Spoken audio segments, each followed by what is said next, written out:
Dear students, आज हम discuss करेंगे आयोनिक बॉन्ड जिसका दूसरा नाम है इलेक्ट्रोवेलेंट बॉन्ड।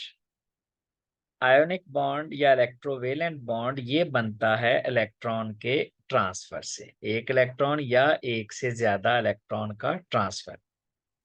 अब ये ट्रांसफर होता किन के दरमियान है? ये ट्रांसफर होता है from elements of low ionisation energy to elements of high electron affinity. यानी लो आयोनाइजेशन एनर्जी वाले जो एटम है इलेक्ट्रॉन लूज करते हैं और हाई इलेक्ट्रॉन अफिनिटी वाले इलेक्ट्रॉन गेन करते हैं। मीन जिनकी आयोनाइजेशन एनर्जी लो होती है वो गुड लूजर होते हैं, जबकि जिनकी इलेक्ट्रॉन अफिनिटी ज्यादा होती है वो गुड गेनर होते हैं। अब गुड लूजर हमारे पास जो है वो पहला और दूसरा ग्रुप है, जबकि गुड गेनर हमारे पास छठा और सातवां ग्रुप है। ये जो हमारे पास फर्स्ट ग्रुप है अल्कली मेटल्स और सेकंड ग्रुप है अल्कलाइन अर्थ मेटल्स, ये गुड लूजर हैं। जबकि ये जो हमारे पास छठा ग्रुप है ऑक्सीजन वाली फैमिली और सातवां ग्रुप हैलोजन, ये जो हैं ये गुड गेनर्स। एक्चुअली ये जो लो आयोनाइजेशन एनर्जी वाले एलिमेंट्स हैं ये मेटल्स होते हैं और हाई इलेक्ट्रॉन अफिनिटी वाले नॉन मेटल्स होते हैं। ये जो मेटल्स हैं इनका तल्लक, ये गुड लूजर्स का तल्लक एस ब्लॉक से है, जबकि गुड गेनर का तल्लक पी ब्लॉक से है। याद रखिएगा, most of the non metals are present in the p block. तो यहां से इनके दरमियान आयोनिक बॉन्ड बनना है। फॉर एग्जांपल सोडियम है, सोडियम का पहला ग्रुप है, इसके वैलेंस शेल में एक इलेक्ट्रॉन है, तो सोडियम एक इलेक्ट्रॉन लूज कर देगा।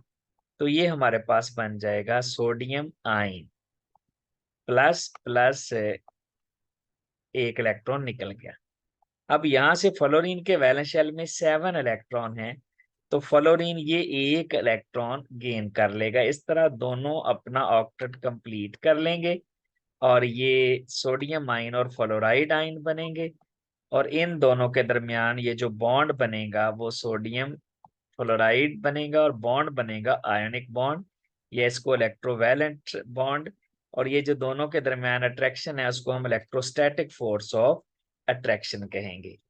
इस बॉन्ड को ब्रेक करने के लिए जो एनर्जी चाहिए वो लेटस एनर्जी है, जिसको हम पहले ही एक अलग लेक्चर में रिकॉर्ड कर चुके हैं। इसी तरह देखिए, फॉर एग्जांपल हमारे पास कैल्शियम है, तो कैल्शियम के वैलेंस शेल में 2 इलेक्ट्रॉन हैं, दूसरे ग्रुप से है। तो ये दोनों इलेक्ट्रॉन जब लूज करेगा तो कैल्शियम पर चार्ज आ जाएगा +2। और इसी तरह अगर हम इस तरफ से क्लोरीन को देखें तो क्लोरीन के वैलेंस शेल में 7 इलेक्ट्रॉन हैं, यानी क्लोरीन को एक इलेक्ट्रॉन चाहिए।